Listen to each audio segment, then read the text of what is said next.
Welcome students.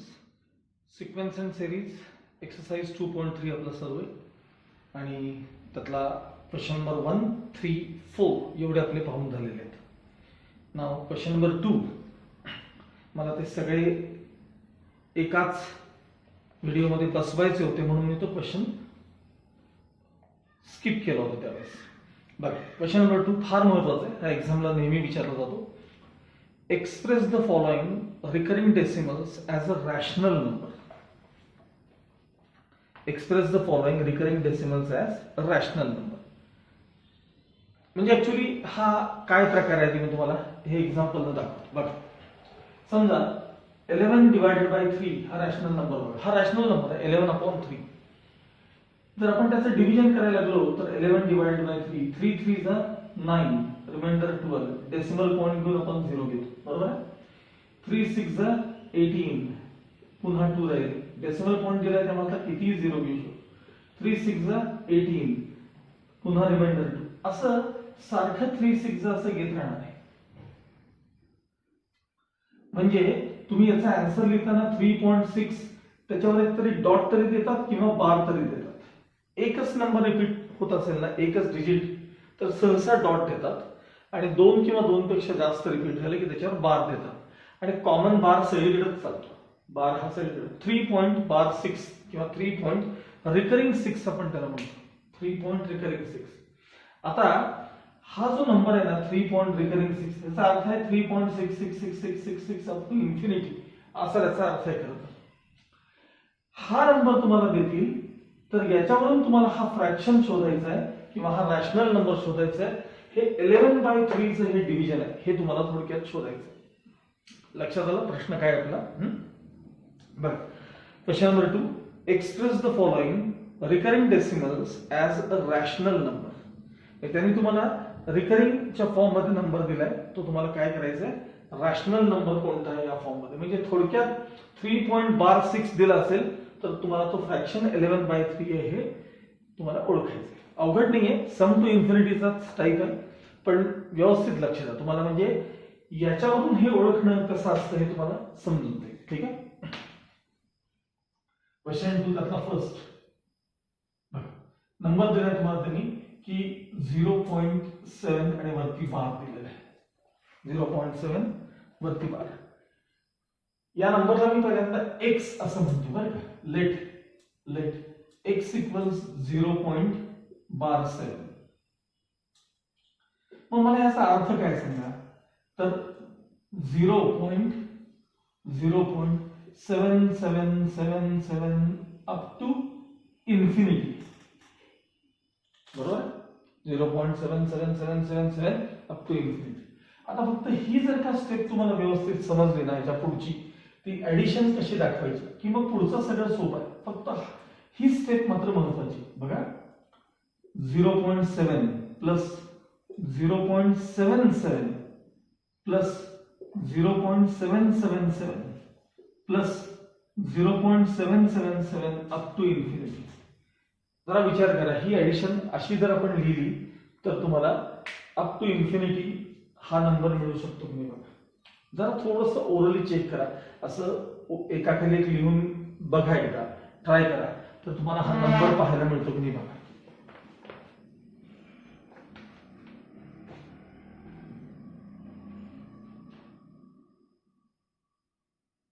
Sorry, हा number 0. इथले number लिहायला चुकले. 07 पाहिजे होता. 0.07 0.00 असं लिहायला. Sorry, extremely sorry. बघा बरं, ही त्यांची ऍडिशन आहे. एखाद दुसरं दाखवतोय बघा, एकदा दाखव. 0.7 प्लस 0.07 हे बघा, हा पुढचा नंबर प्लस 0.007. असंच जर पुढे मी अजून 0.307 घेतले वगैरे तर याची ऍडिशन बघा. हा 7 ऍज इट इज, हा 7 इथला ऍज इट इज, हा 7 as it is, decimal point इथं आहे, हे 0. हे बघा, 0.7777 असं मिळत जाईल. हे अप टू इन्फिनिटी. मी दोघं तिघच फक्त ऍड करून दाखवले तुम्हाला. हे फक्त ही स्टेप व्यवस्थित तुम्हाला लिहिता आली पाहिजे किंवा समजली पाहिजे. ओके. आता हा जो सिक्वेन्स आहे ना 0.7 वगैरे हा जो सिक्वेन्स, फर्स्ट टर्म ही बघा, ही सेकंड टर्म, हा जीपी मध्ये मग आपण नेहमीप्रमाणे खाली इथे रेफर करूया, बघूया. It is a GP with, सांगा फर्स्ट टर्म ए किती आहे सांगा, 0.7. कॉमन रेशो तुम्ही याला ह्याने डिवाइड करून बघा, डिवाइड करून बघा, दाखवतो हे बघा.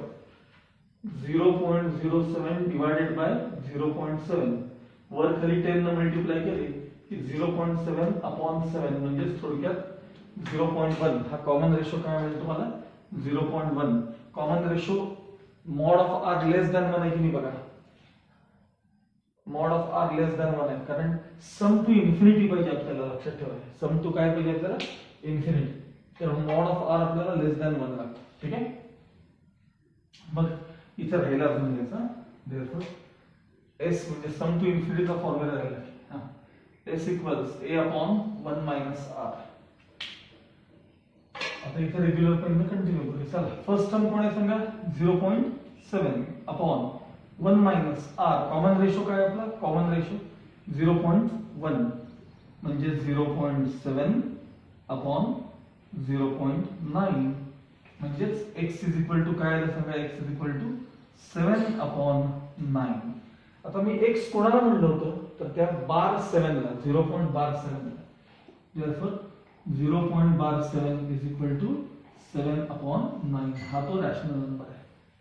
म्हणजे जर तुम्ही 7 अपॉन 9 हे डिव्हिजन करून पाहिलं तर त्याचा आन्सर तुम्हाला 0.7 पाहायला मिळेल, असा त्याचा अर्थ आहे. 7 डिवाइडेड बाय 9 जर करून बघितलं बघा, 7 अपॉन 9, 7 अपॉन 9, 9 0 0, 7 राहिले डेसिमल पॉइंट, 9 7 63, कारण 9 8 72 मोठे होतात, पुन्हा 7 राहिले 0 9 7 63, पुन्हा 7 राहिले 0 9 7 63, म्हणजे असं अप टू काय असणार आहे, हे इन्फिनिटी असणार आहे. म्हणजेच हा नंबर थोडक्यात 0.12 आहे, 0.12 आहे. लक्षात आलं. मी हे चेक करून पाहिले, हे फायनल आन्सर तुमचं आलेलं, हे चेक करून तुम्हाला दाखवलं. ओके,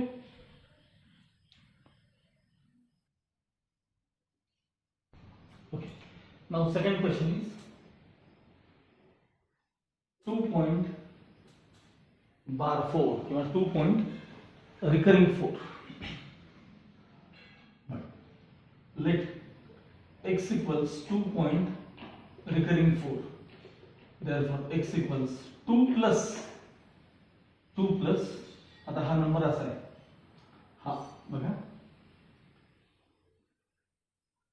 0.4 किंवा पहिल्यांदा काय करतो माहिती का, मी ह्याच्या समोर, हे बघा ह्याच्या समोर काय करतो की 2.444444 अप टू इन्फिनिटी, म्हणजे तुम्हाला ही ऍडिशन समजेल, बाकी काही. हा, 2 प्लस हे 2 प्लस हा 0.4 प्लस, आता हा 4 लिहितो 0.04 एक डिजिट सोड plus 0.004 plus dash dash up to infinity.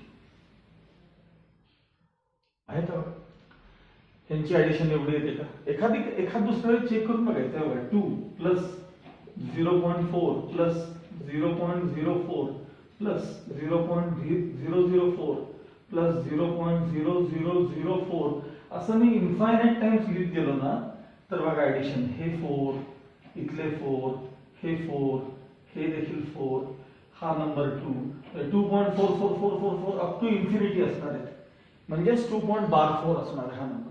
ठीक आहे. आता नेहमीप्रमाणे बघा, इथून एवढा पार्ट, इथून एवढा पुढचा बघायचा. ठीक आहे. हा सिक्वेन्स पुन्हा एकदा नेहमीप्रमाणे, हा सिक्वेन्स जीपीए. फर्स्ट टर्म त्याची 0.4 आहे, चेक करा. फर्स्ट टर्म 0.4 आणि कॉमन रेशो याला तुम्ही याने डिवाइड करून बघा, 0.1 येतो. मग अशी दाखवले मी तुम्हाला असल्या प्रकारे.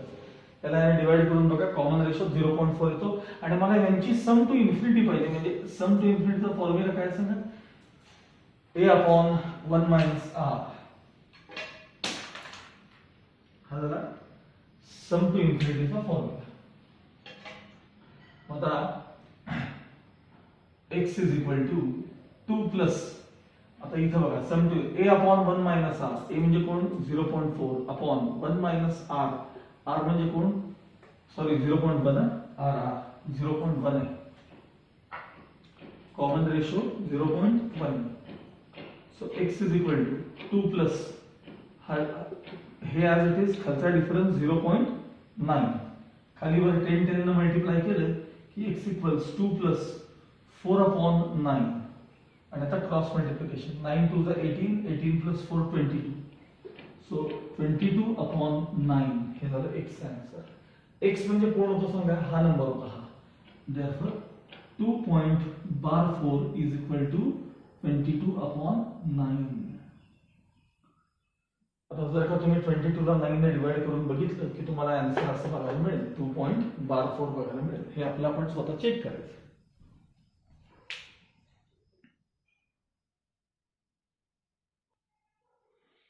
Okay, now third question. Number आहे 2.3 आणि फक्त 5 वरती बार दिलाय, म्हणजे 5 फक्त रिपीट होते, 3 होत नाही, 5 रिपीट होते, 35 रिपीट होत नाही, नुसता 5 होतो. म्हणजे त्याचं मिनिंग असं आहे 2.3 5 5 5 5 5 अप टू इन्फिनिटी असा त्याचा अर्थ आहे. ठीक आहे, आता मी कसं कंटिन्यू करतो बघा. 2.3 नीट लक्ष द्या, 2.3 यात काही रिपीटेशन नाही किंवा काही नाही. 2.3 प्लस प्लस, आता इथं डेसिमल पॉइंटच्या मधला हा नंबर मी इथे घेतलाय, त्यामुळे 0.05 प्लस, आता बघा हा नंबर घ्यायचा मला, हा म्हणजे इथं 2 डिजिट आहेत, 0.005 प्लस, आता हा डिजिट लावायचा 0.0005, यांची ऍडिशन अप टू काय सांगा, इन्फिनिटी. नंबर्स चेक करायचे तर नाही असं करून बघायचं. 2.3 प्लस 0. सॉरी 0.05 0.005 0.0005 अशी ऍडिशन मी अप टू इन्फिनिटी लिहिली. मग बघा हा शेवटचा 5, इथला 5, हा 5, हा 3 डेसिमल पॉइंट आणि हा 2 3 5 5 5 5 तुमचं रिपीट होत चाललंय ना इन्फिनिटी पर्यंत. आता ऍज युजल एवढा पार्ट पेन्सिलने अंडरलाईन करायचा. It's a GP with first term 0.05, common ratio, याला याने डिवाइड करून बघा, फक्त एक डेसिमल पॉइंटचा फरक आहे, नेहमीप्रमाणे कॉमन रेशो 0.1 आहे. आणि आपल्याला सम टू इन्फिनिटी पाहिजे, a अपॉन 1 मायनस आर, त्याचा फॉर्म्युला इक्वल्स 2.3 प्लस, चला सम टू हा फॉर्म्युला बघा, a अपॉन 1 मायनस आर म्हणजे 0.1, 2.3 प्लस 0.05 अपॉन, त्याचा आन्सर किती आलं 0.9. एक एक डिजिट आपण राईट साइडला सरकवला, इकडे तोपर्यंत मी 23 अपॉन 10 देतोय, प्लस राईट साइडला एक डिजिट 10 10 ने खाली वर मल्टिप्लाय 10 10 म्हणजे 0.5 अपॉन 9. नाउ क्रॉस मल्टिप्लिकेशन, कारण डिनॉमिनेटर सेम नाही आहे. 9 into 23, 9 into 20, 9 3 are 27, 9 2 are 18, 18 plus 2 20.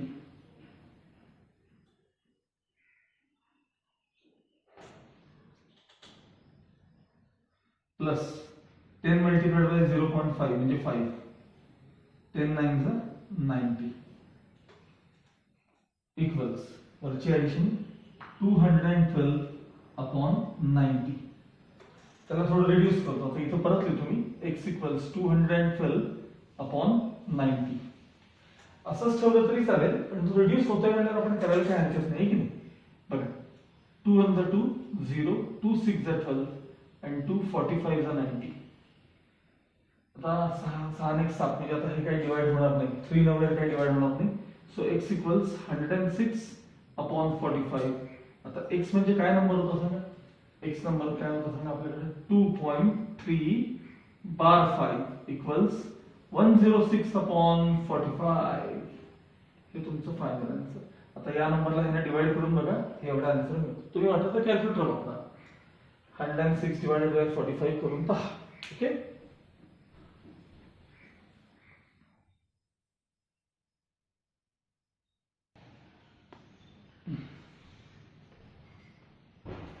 Fourth question बघा.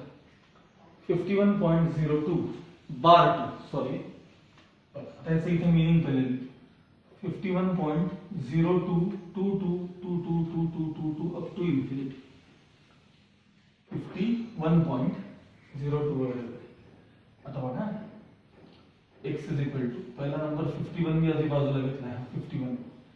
आता हा जो नंबर आहे तो 0.2 हे बघा, सॉरी 0.02 आहे बरं.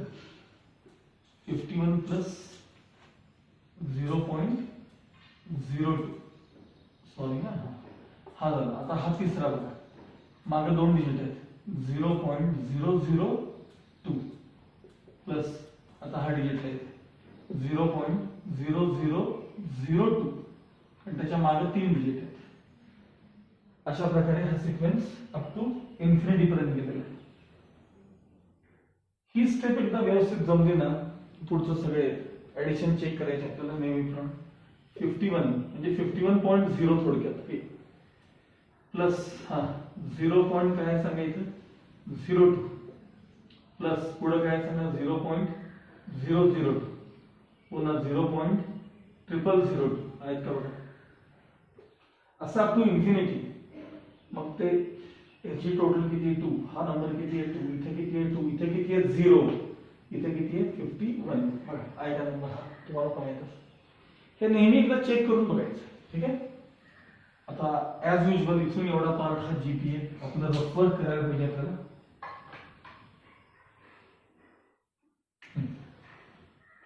It's GP with first term किती आहे सांगा 0.02 कॉमन रेशियो, ज्याला ह्याने डिवाइड करून बघायचं. फक्त डेसिमल पॉइंट मधला फरक बघितला की नाही की लगेच कळतं. कॉमन रेशियो 0.1 करून बघा, याला ह्याने डिवाइड करून बघा. ठीक आहे. त्यानंतर आपल्याला सम टू इन्फिनिटीचा फॉर्म्युला पाहिजे, म्हणजे a/1 मायनस r हा नेहमीचा फॉर्म्युला. आता कंटिन्यू करू. x is equal to 51 as it is plus a म्हणजे कोण 0.02 अपॉन 1 मायनस r किती आहे 0.1. 51 प्लस 0.02 अपॉन 0.9 यांचा डिफरन्स. डेसिमल पॉइंट काढून टाकला तर 51 प्लस बघा वर खाली आपण 100 न मल्टिप्लाय करून घेऊया. वर आणि खाली आपण म्हणजे डेसिमल पॉइंट सगळ्या निघून जाईल ना. 100 न मल्टिप्लाय करूया. सांगा वरती किती झाले 2 आणि आता खाली किती झाले 100 न मल्टिप्लाय केल्यानंतर 9. ओके. क्रॉस मल्टिप्लिकेशन करूया आपण आता. 51 इंटू हे वरचे 0, 9 1 9, 9 5 45 प्लस 2 अपॉन 90. इथे लिहितो x इज इक्वल टू यांची एडिशन 4592 अपॉन 90. आता बघूया आपण 2 न कॅन्सलेशन करून बघूया. 2 2 जा 4 पुन्हा 2 2 जा 4 एक राहिला 2 9 जा 18 2 6 जा 12 2 45. आता एकदा हे 4 प्लस 5 9 म्हणजे 3 च्या किंवा 9 च्या टेबल मध्ये येतात. वरती बघा 6 प्लस 4 10 प्लस 9 19 म्हणजे 3 च्या 4 च्या टेबल मध्ये यायचे चान्सेस कमी आहेत. आता x म्हणजे काय होतं तर x म्हणजे आपल्याकडे होता नंबर 51.0 बार 2 इक्वल्स 2296 अपॉन 45. हा तो रॅशनल नंबर आहे. त्याचं डिव्हिजन तुम्ही कॅल्क्युलेटरवर करून बघा, तुम्हाला आन्सर असं बघायला मिळेल 51.02222 अप टू इन्फिनिटी पर्यंत आपल्याला हे नंबर पाहायला मिळेल. लक्षात आलं.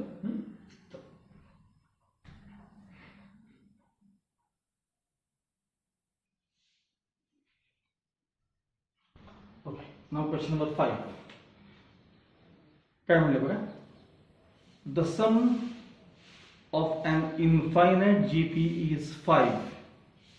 हे सोपं आहे, काय अवघड नाही. Sum of an infinite GP is 5 and the sum of the squares of these terms is 15. Find the GP. ती जी सेकंड टर्म आहे ना, त्यातलं सेकंड इन्फॉर्मेशन आहे ना, sum of squares of these terms. आता एक सोपं एक्झाम्पल देतो मी तुम्हाला, फक्त रेशो मध्ये आणि ए मध्ये काय फरक पडतो एवढं कळण्यासाठी. फक्त रेशो मध्ये आणि ए. हे बघा, हा सिक्वेन्स बघा, 1 त्याचं डबल 2 त्याचं डबल 4 त्याचं डबल 8 डॅश डॅश डॅश. हा सिक्वेन्स कसा आहे? जीपी आहे. ह्या दोघांचं या दोघांचं या दोघांचं डिव्हिजन सेम आहे म्हणून हा जीपी आहे. मग यामध्ये फर्स्ट टर्म कोण आहे सांगा? ए 1 आहे आणि कॉमन रेशो किती आहे? 2 डिवाइडेड बाय 1 म्हणजे किती आहे? 2 आहे. बरोबर आहे. आता या सिक्वेन्सचा जर मी आता स्क्वेअर्स करून घेतले, आपण यातल्या सगळ्या टर्मचे स्क्वेअर केले तर सांगा. नको 1 नको घ्यायला, 1 पेक्षा ते मग तुम्हाला तो स्क्वेअर कळणार नाही.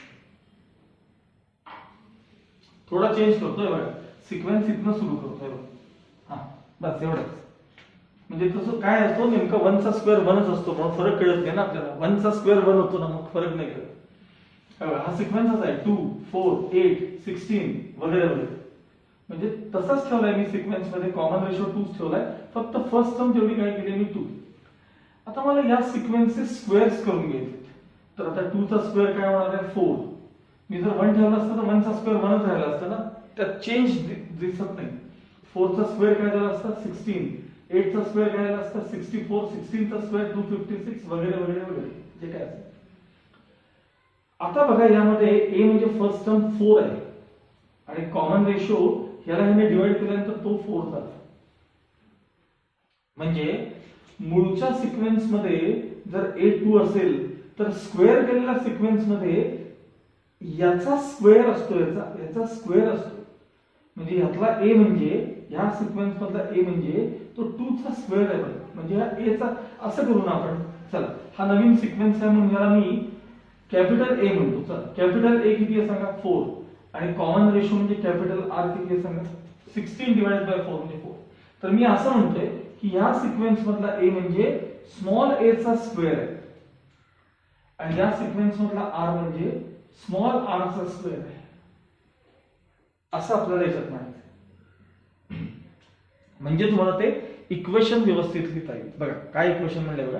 The sum of an infinite GP is 5. The sum of an infinite GP is 5. मग सम ऑफ इन्फायनाइट जीपी चा फॉर्म्युला काय आहे? तर a अपॉन 1 मायनस आर. ही टर्म तुम्हाला 5 दिलेली आहे. आता सेकंड लाईन व्यवस्थित बघा. काय म्हणले तुम्ही? The sum of the squares of these terms, the sum of squares of these terms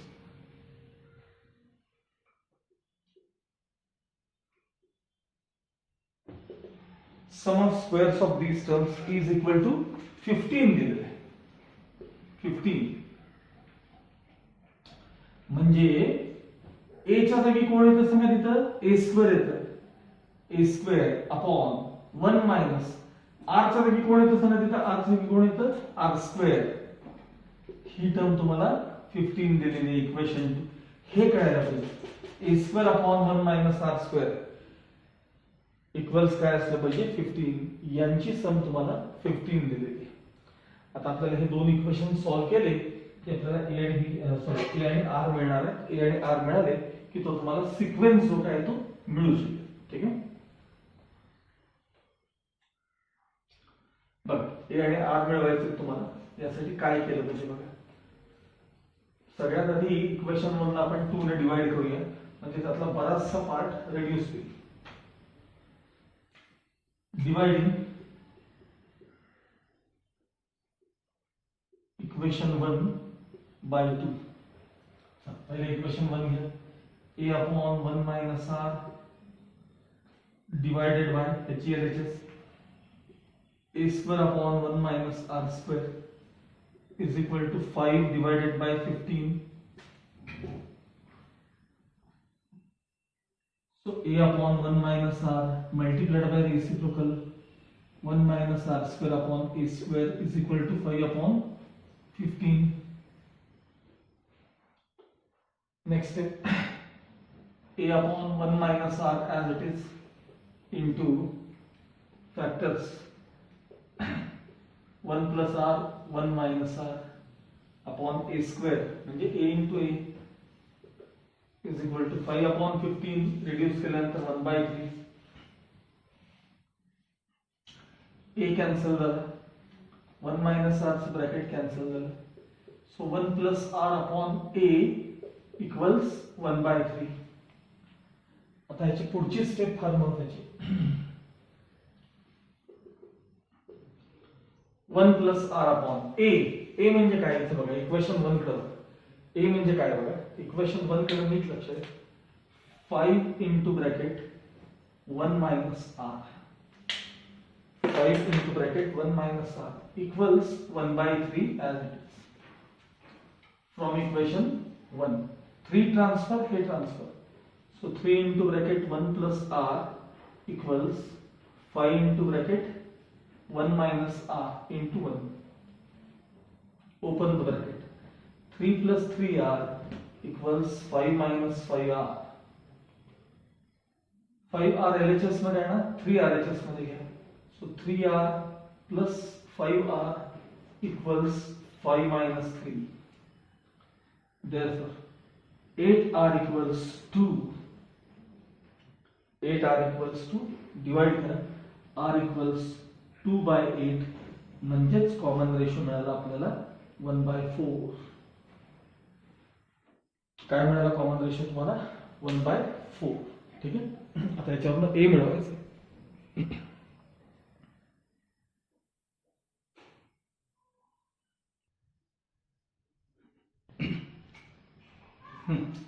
r आपल्याला काय मिळालं होतं आता 1 by 4 मिळालं होतं ठीक आहे मग put r equals 1 by 4 in equation 1 मी तेवढ्यासाठी इक्वेशन ठेवलेले आहे a upon 1 minus r r किती आहे बघा 1 by 4 is equal to 5 cross multiplication a upon ह्याचं 1 मधनं 1 by 4 गेले म्हणजे 3 by 4 शिल्लक झाले is equal to 5 हे 4 न्यूमरेटर मध्ये जातील 4a upon 3 is equal to 5 3 ना multiply 4 ना divide so a equals 5 multiplied by 3 upon 4 5 3 is 15 म्हणजे a equals तुम्हाला मिळाले 15 by 4 आता a मिळालाय r मिळालाय हे बघा इथे आहे मग तो सिक्वेन्स काय असेल therefore पहिल्यांदा मी दोन्ही व्हॅल्यूज पुन्हा लिहून घेतो a 15 by 4 and r equals 1 by 4 therefore required gp is सांगा पहिली टर्म काय असते a मग काय असते ar मग ar square ar raised to 3 so on मग आता सांगा a म्हणजे कोण आहे 15 by 4 सेकंड टर्म ar म्हणजे 15 by 4 ला 1 by 4 ने मल्टिप्लाय करायचं म्हणजे 15 by 4 4 the 16 सेकंड टर्म आहे 15 by 16 third term ar square म्हणजे परत याला 1 by 4 ने मल्टिप्लाय करायचं म्हणजे 15 upon 16 4 the 64 ठीक आहे आता पुन्हा पुढची टर्म ar क्यूब आहे म्हणजे याला 1 by 4 ने पुन्हा मल्टिप्लाय करायचं 15 म्हणजे 15 आणि 64 4 the 256 so on